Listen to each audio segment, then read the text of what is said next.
Bonsoir à toutes et à tous. Vous êtes sur El Magharibiya. Quel plaisir de vous retrouver pour ce nouveau numéro de Microscope. Soyez les bienvenus, mais merci pour votre fidélité. On parle ce soir avec nos invités. 50 minutes de débat et de réflexion autour de la politique, notamment de la présence politique en Algérie. Il y a quelques semaines, quelques petits mois, puisque vous le savez, d'ici mi-décembre 2024 devraient avoir lieu donc les élections présidentielles en Algérie. On rappelle qu'Abdelmadjid Tebboune est en place depuis le 12-12-2019, le 12-12-2024. Il arrivera à terme de son mandat. Actuellement, c'est le statu quo, le silence complet, notamment en Algérie, au sein de l'Assemblée, du Sénat et encore malheureusement la même chose au sein des médias. Aucun débat, aucun invité politique qui a l'occasion de s'exprimer pour dire stop au président actuel ou peut-être dire tout simplement soutien au président actuel. En tout cas, c'est encore une fois l'omerta. Donc c'est vraiment un pays où la situation pose beaucoup de questions. La situation politique, l'état de droit, la démocratie pose encore énormément de questions, malgré que le président algérien Abdelmadjid Tebboune donc annonce maintenant, de par l'APS, de par les personnes qui le soutiennent, annoncent plutôt un bon travail qui a été fait, l'ouverture du champ politique, que la presse est libre, que tout le monde est amené à faire de la politique, les partis, mais aussi les citoyens et les citoyennes. Mais on reviendra encore ce soir, puisqu'ils sont très nombreux à être derrière les barreaux ou à être dans le sillon de la justice lorsqu'ils s'expriment. On en parlait encore il y a 48 heures, ce sénateur FLN qui a dénoncé, donné son avis, apporté ses analyses et ses vérités, notamment sur les inégalités qu'il y a entre le Nord et le Sud, et est aujourd'hui, lui, donc, dans le sillon de la justice, et le Conseil constitutionnel a levé son immunité, notamment en tant que sénateur. C'est pour vous dire. Alors, l'actualité, bien évidemment, c'est la sortie de Louisa Hanoun, donc patronne responsable donc du secrétaire général du Parti des Travailleurs. Voilà ces quelques sorties. On va essayer de comprendre pourquoi ces sorties maintenant, à quoi elles riment. Notamment, est-ce que c'est une volonté, une réalité? Est-ce que le pays aussi est amené à l'heure actuelle à pouvoir donc mettre en place, alors elle nous parle de l'immunisation du pays, le renforcement du front interne, le front interne, énormément évoqué par le président algérien, était notamment au centre des priorités de l'étape actuelle. L'Algérie peut se prémunir en s'installant dans une véritable démocratie ou faire face à des incertitudes. L'ouverture dont les signes, c'est le titre de l'émission, l'ouverture dont les signes commencent à apparaître aujourd'hui. Les conditions d'une présidentielle transparente et démocratique ne sont pas encore réunies, dit-elle. Il faut aller vers une réelle ouverture politique et médiatique et lever tous les obstacles dressés notamment devant l'exercice politique et les libertés. Plusieurs questions se posent aujourd'hui. D'abord, on va essayer de comprendre la place de notamment Louisa Hanoun avec le Parti des Travailleurs en tant que femme politique, bien évidemment.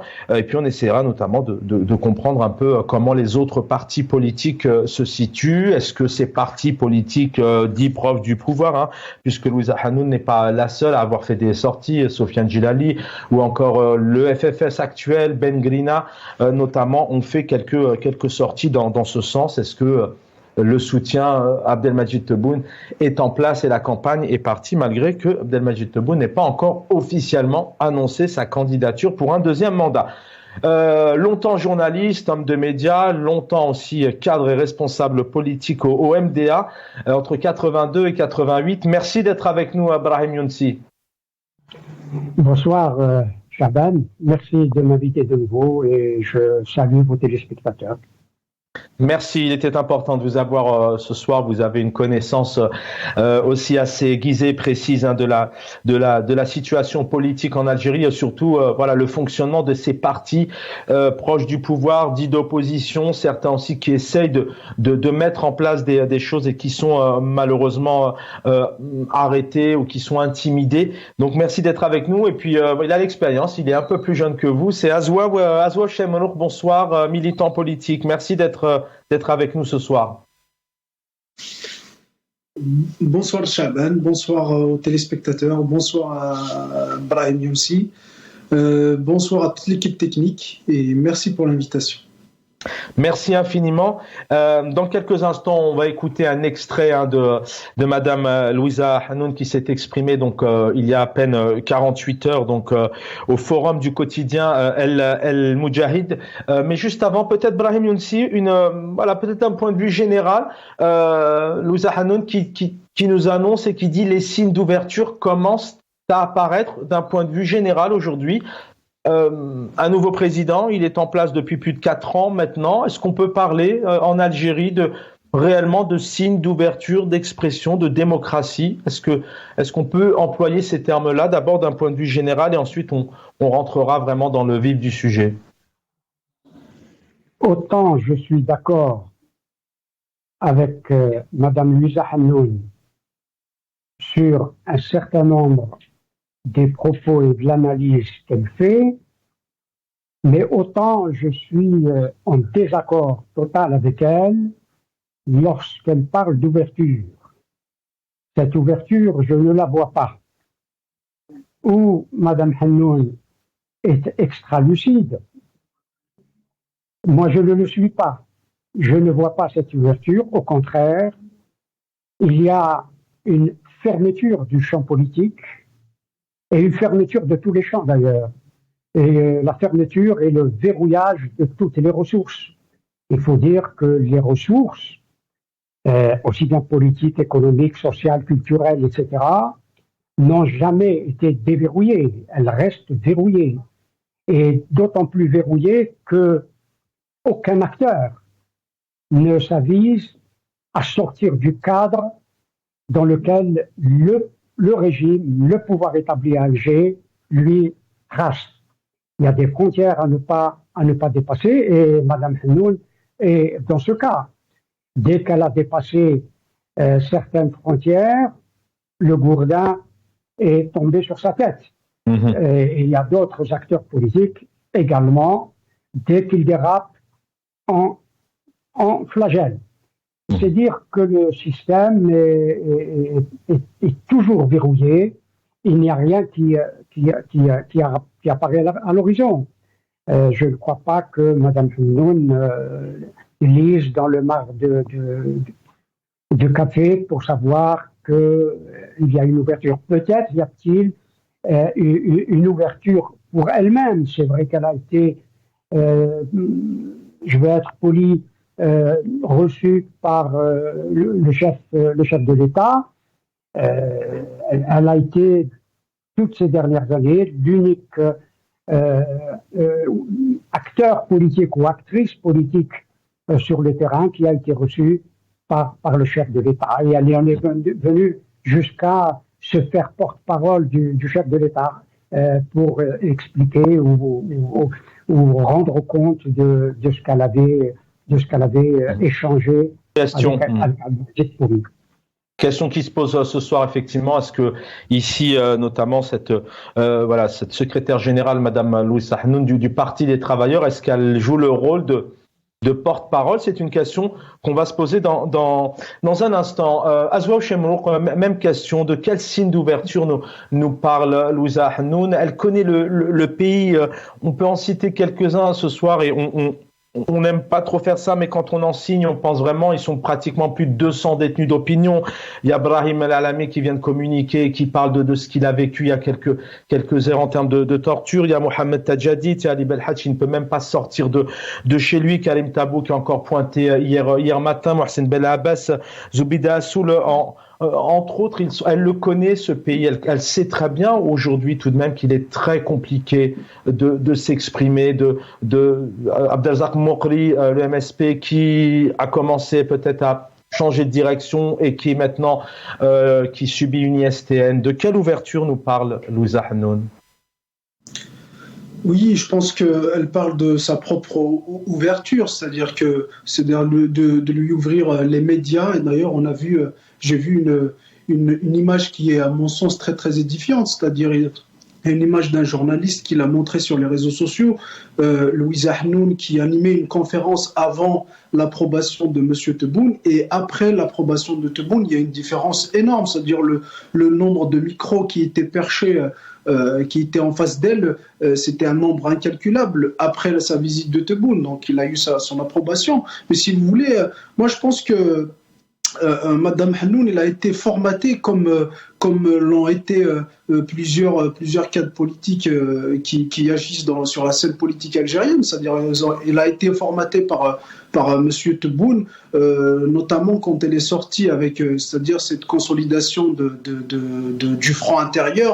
Donc c'est un discours du pouvoir, c'est-à-dire pour essayer de c'est-à-dire nous faire oublier les véritables problématiques nationales.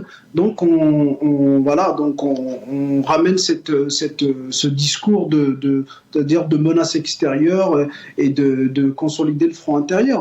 Mais si vous voulez, elle parle d'elle-même. Mais je sais qu'elle n'est pas dupe. Elle sait très très bien que elle doit jouer son rôle, si vous voulez, parce que notamment après le Hirak, beaucoup de partis se sont pesés sur la scène politique et ils ont vu qu'ils pesaient rien c'est-à-dire dans la scène politique, et même le peuple les a vomis, pour le dire d'une manière triviale. Donc pour eux, il ne leur reste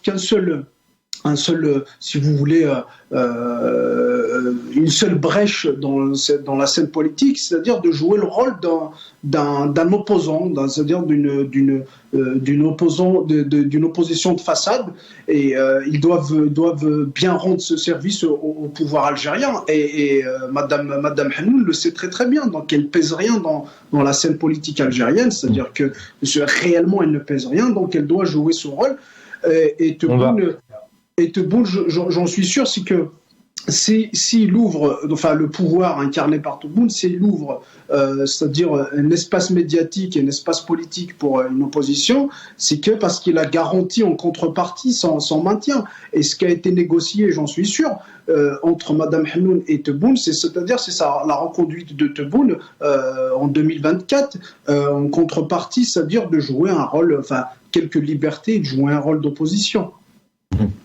Restez avec nous, Azouaf Chamlon, qu'on va donc écouter ici. Alors, on parlait de certaines personnalités politiques algériennes qui aujourd'hui, pour des raisons d'expression, malheureusement, sont dans le sillon de la justice. Hassan Al-Qadi, qui est un confrère journaliste, plus de 4 décennies de carrière, qui est aujourd'hui donc à l'heure actuelle incarcéré à hauteur de 410 jours. On va écouter Louisa Hanoun sur ses annonces, ses propos, et on en débat juste derrière.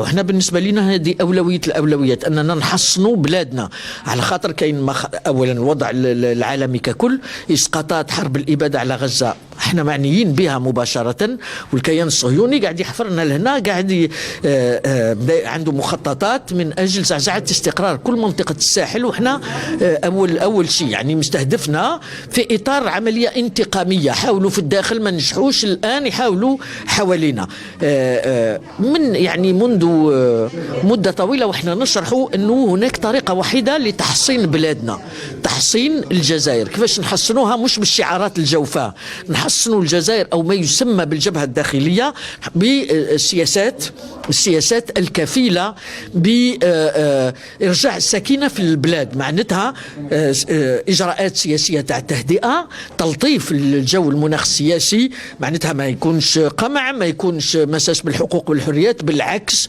انه يكون اطلاق سراح للسجناء. واحنا سجلنا في الاونه الاخيره انه كاين كمان 22 اللي تم تبرئتهم، وهذا شيء مهم جدا، واحنا نطالب ان توجه للسلطات، على خاطر القوى العظمى الاداره الامريكيه خاصه تستعمل هذه الملفات كوسيله ضغط دونك في الجانب السياسي والديمقراطي، الانفتاح الاعلامي، انه يعني نقوم بتطهير الاوضاع، نتخلص من التراكمات هذوما، ويكون انفراج حقيقي من الجهه. وإحنا بالنسبه لنا Voilà quelques annonces, quelques propos de Louisa Hanoun. Brahim Younsi, je reviens à vous. Donc maintenant, on va essayer de décortiquer. Vous le disiez au début, vous êtes à la fois d'accord avec un certain nombre d'annonces et de propos. Alors, c'est vrai que ce sont des choses que les Algériens dont rêvent, hein, ouvrir le champ médiatique, libérer les détenus, l'installation d'un climat politique apaisé. Elle n'apprend rien à personne. Donc voilà, expliquez-nous un petit peu ces annonces.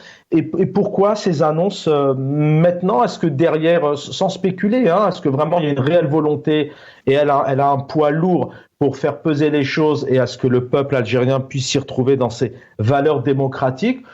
Ou est-ce que derrière elle ne pèse rien et c'est peut-être même limite pour certains, peut-être sur la prochaine mandature avoir un rôle et des responsabilités? Quand je dis je suis globalement d'accord avec Madame Hannoun, c'est parce qu'elle pose et elle a posé les conditions fondamentales de la démocratisation du pays. Et les conditions de la démocratisation du pays, non pas dans le sens seulement de la libération des détenus politiques, mais dans la transformation du système. L'enjeu est celui-là, c'est dans le changement. Il faut absolument un changement profond.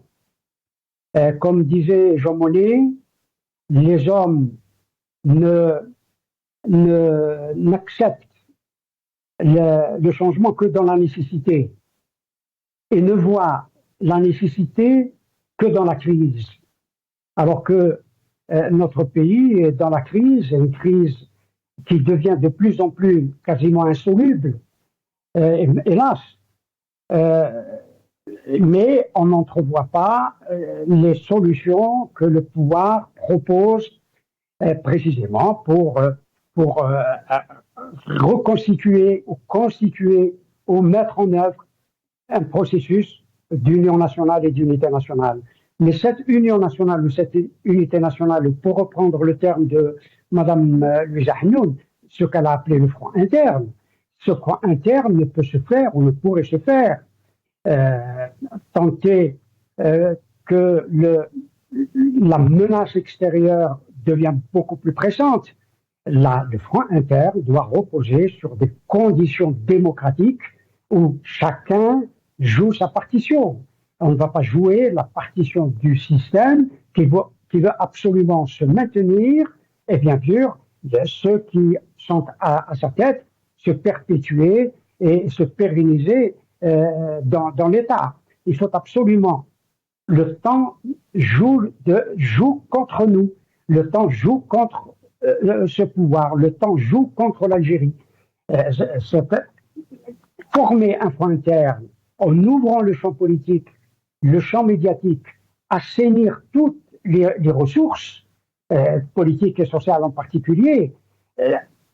Si on avait assaini les ressources politiques et sociales, nous entreprendrions la formation d'un front interne beaucoup plus aisément, beaucoup plus facilement, si tant est que le pays serait menacé de l'extérieur, et cela est fort possible.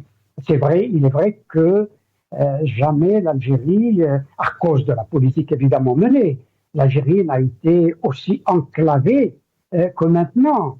Elle n'a plus de sortie vers, si j'ose dire, vers l'extérieur, à l'exception bien sûr de la Méditerranée ou de l'est du pays, mais pour se retrouver finalement dans la mer Méditerranée. Le sud lui est quasiment fermé ou totalement fermé avec les crises des pays du Sahel, le Niger, le Mali, et y compris du reste la Mauritanie. C'est dire que l'Algérie aujourd'hui se trouve dans une espèce d'encerclement, dans un enclavement qui ne sont pas bons. Les choses doivent être dites. Mais ce pouvoir a trop tardé, s'il veut s'ouvrir, a trop tardé à le faire. Cette ouverture. Oui. Je vous garde encore un peu de temps, Brahim Nounsi. Vous avez aussi parcouru quelques années, quelques décennies d'hommes politiques, de responsables politiques. Cette ouverture, justement, quel lien il y a? On sait que dernièrement, il y a quelques syndicats ou syndicalistes qui ont tenté de s'exprimer, on pense à Khadoul Choucha par exemple, et qui malheureusement ont dû faire face à la justice. C'est une réalité parce qu'ils ont envie de mettre en place un certain nombre d'actions, revendications. Cette ouverture, est-ce que réellement elle est schématisée? Est-ce qu'elle est dessinée là avec cette rencontre? On rappelle que le 11 décembre dernier, le président algérien a quand même consacré 3 heures d'entretien à une personne politique au nom de Louisa Hanoun.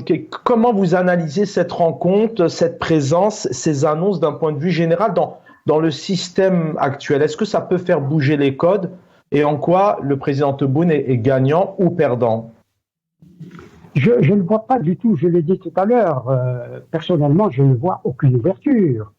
Il n'y a aucune ouverture du pouvoir, du système. Le système ne s'ouvre pas, en dépit de ce que peut dire Madame Hanoun. Madame Hanoun, à mon avis, bon, j'ai lu sa déclaration, elle pose comme nous tous. Mais à quoi rime cette rencontre? À quoi riment ces annonces alors, selon vous? Je crois que Hanoun Madame Hanoun qui a représenté un moment, il faut le dire, et c'est tout à fait vrai, une opposition radicale à un moment donné. Aujourd'hui, je pense qu'elle n'est plus dans la révolution qu'elle prônait, mais elle est dans la réforme. Madame Hanoun est devenue réformiste et elle est devenue malheureusement quelque part un porte-parole ou le porte-parole du système en direction de l'opposition et des opposants. Elle veut rameuter, je ne crois pas qu'elle soit aujourd'hui, hélas pour elle, mais une fois hélas pour elle, elle n'est pas crédible parce que elle a joué un jeu à un moment donné qui l'a discrédité. Elle ne peut pas reprendre comme cela et elle ne peut pas être, pas même d'une certaine manière, un messie dominici du pouvoir ou de Tebboune auprès des pseudo-partis politiques. Parce qu'aujourd'hui, il n'y a guère de partis d'opposition et d'une opposition radicale. Cette opposition, hélas, n'existe pas ou n'existe plus. Merci. Restez avec nous, Brahim Nounsi. Azwa Chemrouk, vous avez entendu ici quelques extraits de Louisa Hanoun. Elle dit des choses que le Hirak revendique et puis que les Algériens revendiquent depuis des années, ce champ démocratique qui n'est pas réuni, un état de droit. Elle dit des choses tout de même sensées, la libération des détenus bien évidemment, elle parle d'un climat politique apaisé. Qu'est-ce qu'on peut lui... Alors quand on parle d'un reproche, là on parle vraiment de la femme politique, on parle du parti politique bien évidemment, au nom du parti des travailleurs. Comment, en tant que jeune Algérien, à la veille d'une élection présidentielle avec ce pays où il y a une crise conséquente à tous les niveaux, comment vous analysez cette petite brèche de lueur, peut-être d'espoir? Non, je ne pense pas du tout qu'il y ait une brèche de lueur ou d'espoir, parce que du moment que le pouvoir n'a pas maintenu, c'est-à-dire sa pérennité et sa reconduite, je ne pense pas qu'il pourrait, c'est-à-dire faire une petite ouverture, une petite lueur d'espoir, c'est-à-dire une ouverture politique ou médiatique. La seule chose qui pourrait c'est-à-dire pousser ce pouvoir à aller vers une ouverture médiatique et politique, c'est-à-dire c'est sa garantie du maintien. S'il ne garantit pas son maintien, il n'irait pas dans ce sens, pour la simple raison, c'est-à-dire que le pouvoir de Bouteflika est une parfaite leçon pour ce pouvoir de Tebboune. Bouteflika, il avait laissé c'est-à-dire quand on compare à l'ère de Tebboune, l'ère de Bouteflika était plus démocratique et il y avait plus de liberté.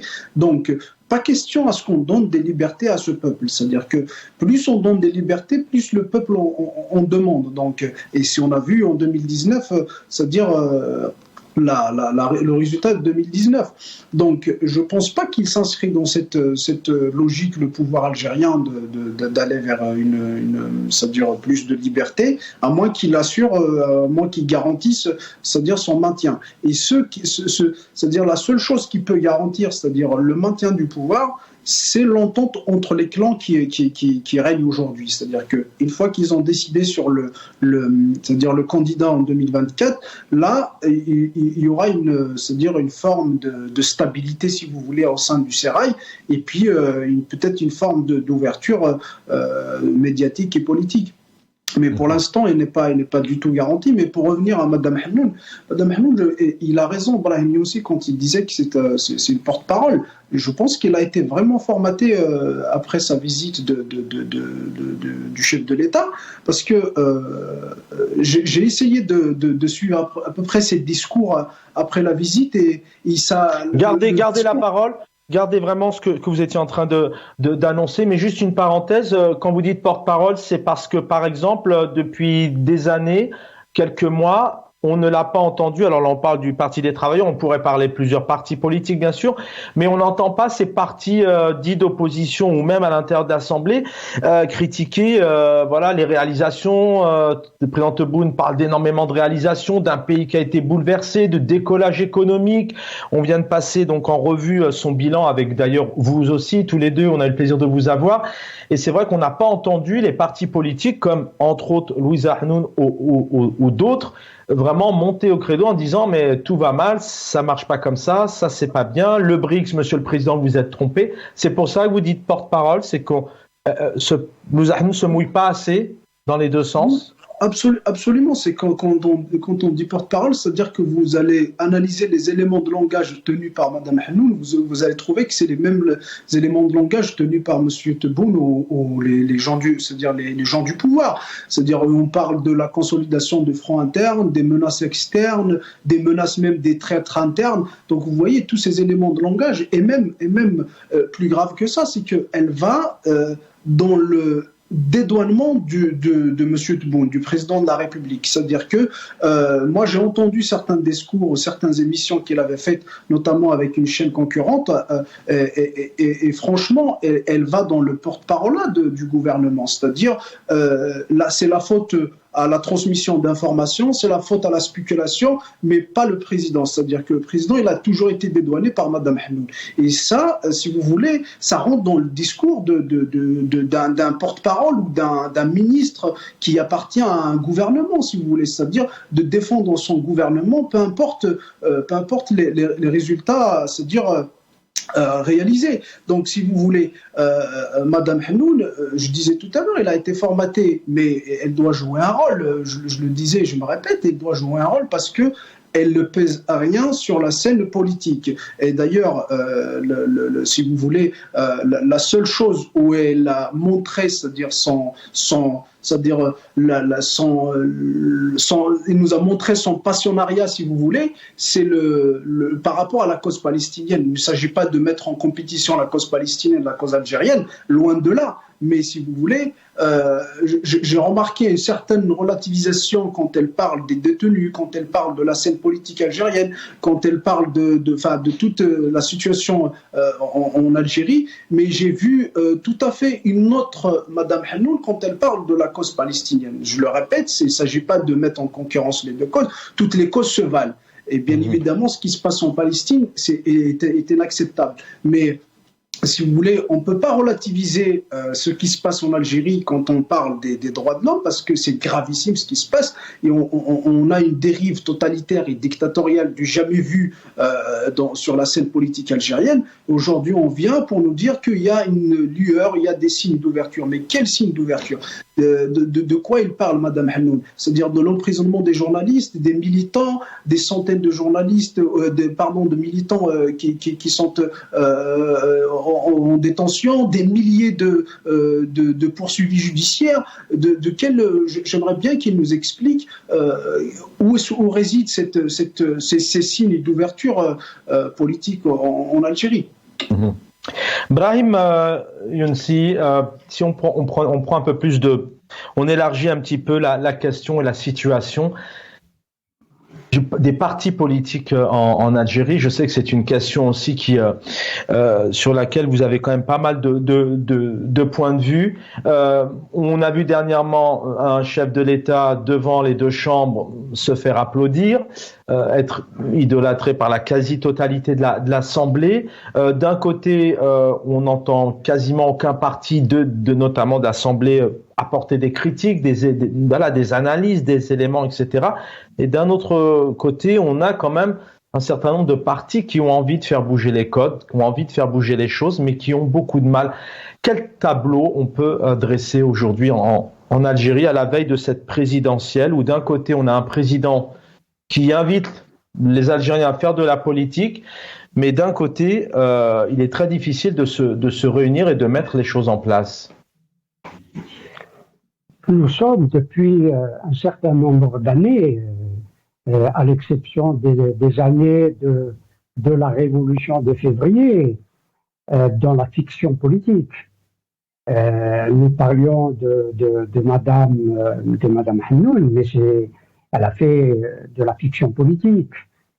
Tout le monde fait de la fiction politique. Nous ne sommes pas dans la réalité politique. Les partis sont des factotums, pardonnez-moi de le dire. Aucun parti n'existe par lui-même, hélas, mais il existe par l'agrément que lui octroie le pouvoir. Et il n'existe que par l'espace que lui cède le pouvoir. Et les limites qu'il lui fait, je l'ai dit tout à l'heure, tous les partis ont des limites et ne dépassent pas les limites que le pouvoir leur a tracées. Et ça, c'est une réalité. Alors que là, nous abordons une élection dans une situation effectivement géopolitique dangereuse.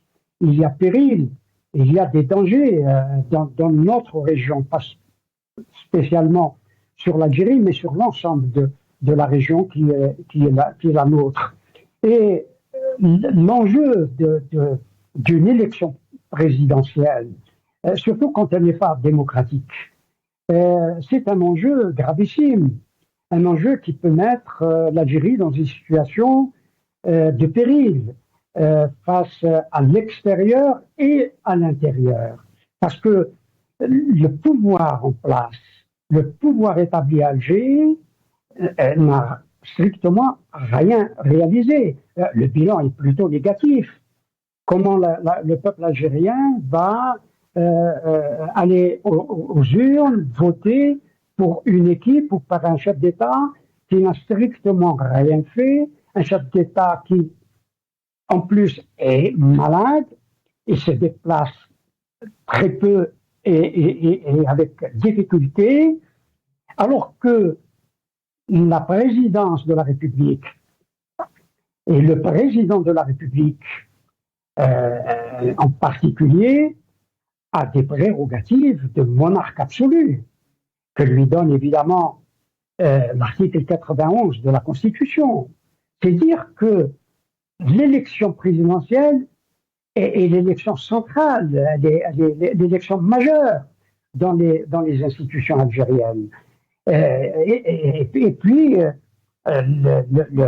le pouvoir qui doit partir, qui doit rendre, moi je ne parle pas de mandat, parce que personne n'a donné un mandat à Abdelmadjid Tebboune, c'est la réalité. En tout cas, s'il y a eu un mandat, c'est un mandat à minima.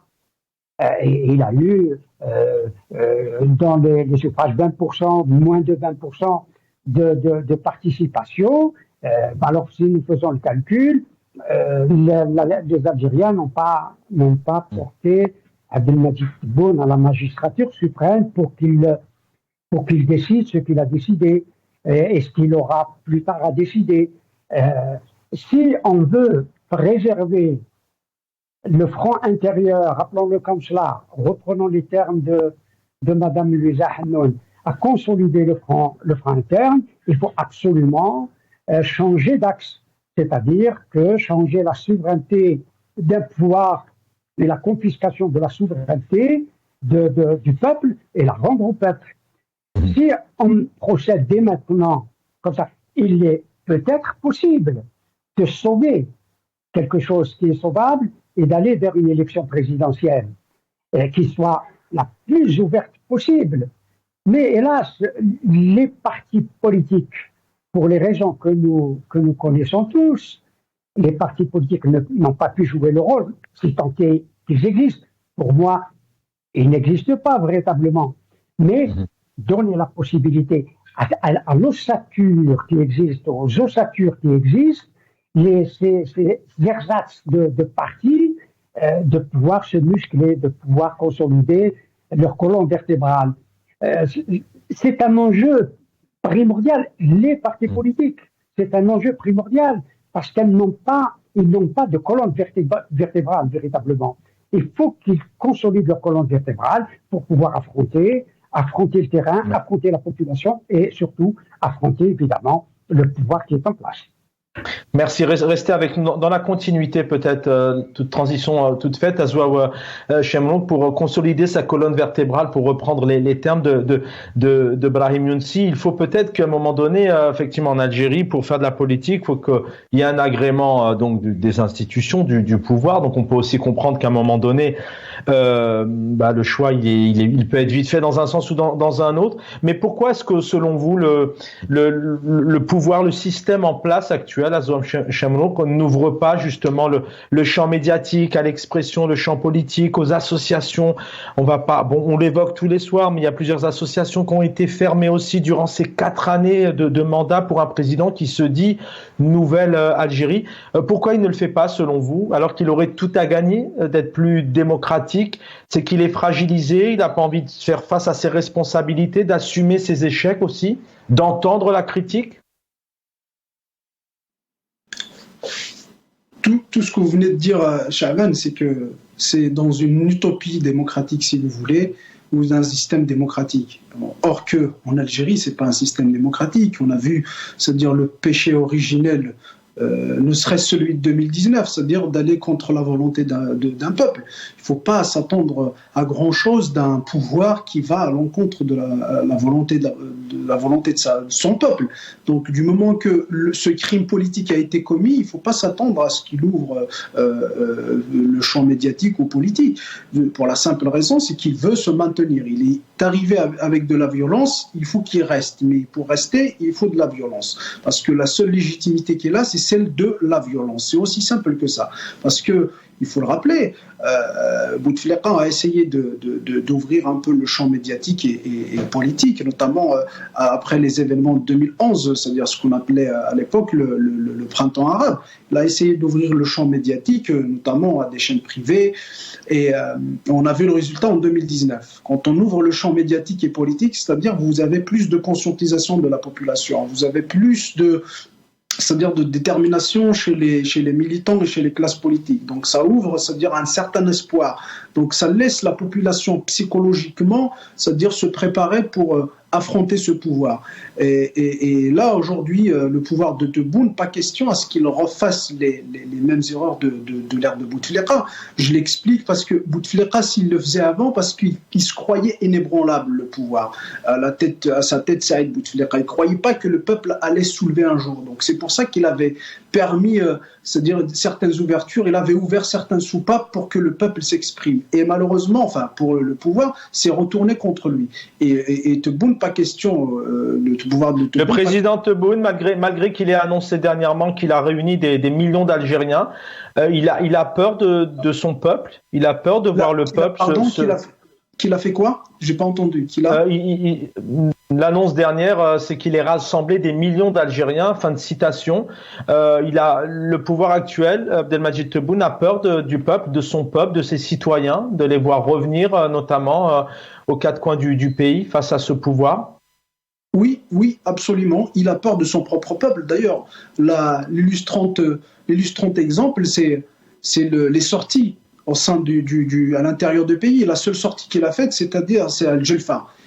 Au bout de presque 5 ans de règne, ils n'arrivent même pas à organiser une sortie populaire, ils n'arrivent même pas à s'offrir un bain de foule, contrairement au président Macron qui s'est offert un bain de foule à Oran. Donc c'est juste, ça c'est une image quand même très illustrante de la fragilité de ce pouvoir et la peur que ce pouvoir a dans son peuple. Mais si vous voulez, en fait, le pouvoir n'a pas réellement peur du peuple parce que le peuple le réprime. Mais le pouvoir, c'est-à-dire notamment le clan qui a le pouvoir aujourd'hui, il a peur d'autres clans.